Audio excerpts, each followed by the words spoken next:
My role in the Canadian Armed Forces was as a combat engineer, demolitions, mine warfare, and bridging. My injury occurred in 2005 in Bosnia-Herzegovina. Returned home and I continued to work. I managed to keep a lot of my injuries buried. And then unfortunately you can't do that. And at some point they find out.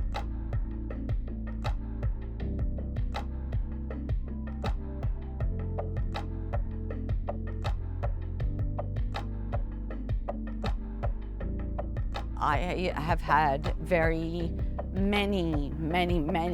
dark days and a lot of tangles with suicide, to the point where I ended up at Ravensview, the trauma center, going right from a suicidal attempt here to Lionsgate Hospital over to Ravensview, which ended up saving my life.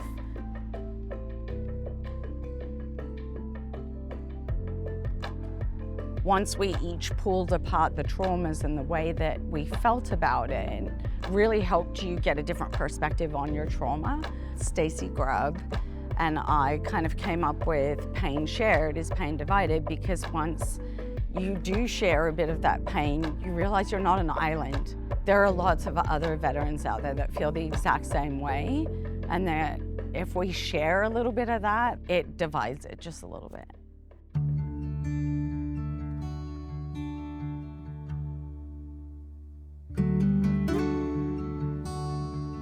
Getting into the Invictus Games is a very personal journey. Growing up in Australia, the royal family was very important to us, and so was Princess Diana. One of her basic movements being to demine the world.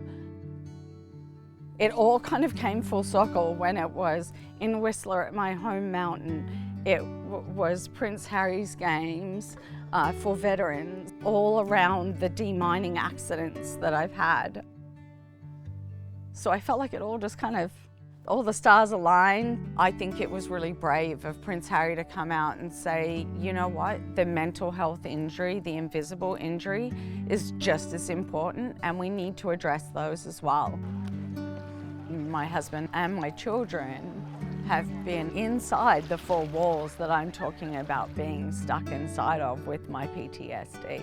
So guess who's been right alongside with me with it? Something like this where they can see that it's not just mom, it's the whole world. There are lots of people injured.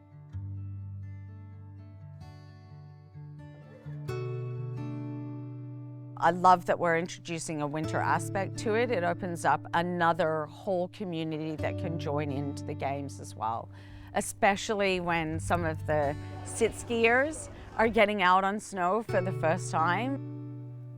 It's unbelievable to see their glee. It's a jump-off point, and it's exciting, and you're with everyone else that thought they were an island and aren't.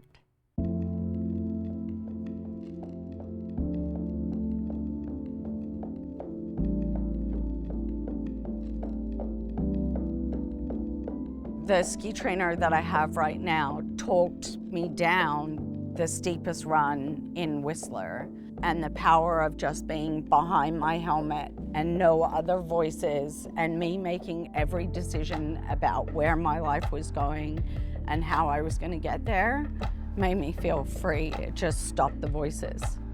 Sport makes me feel calm. I feel achievement when I'm done. I've started life again. So grateful. This is a life savior. I got to represent Canada for the first half of my life in a green uniform. And now I'm doing it as Invictus. So much pride, it is overwhelming, and I just want to share that with every Canadian. I am Assunta Aquino, and I am honored.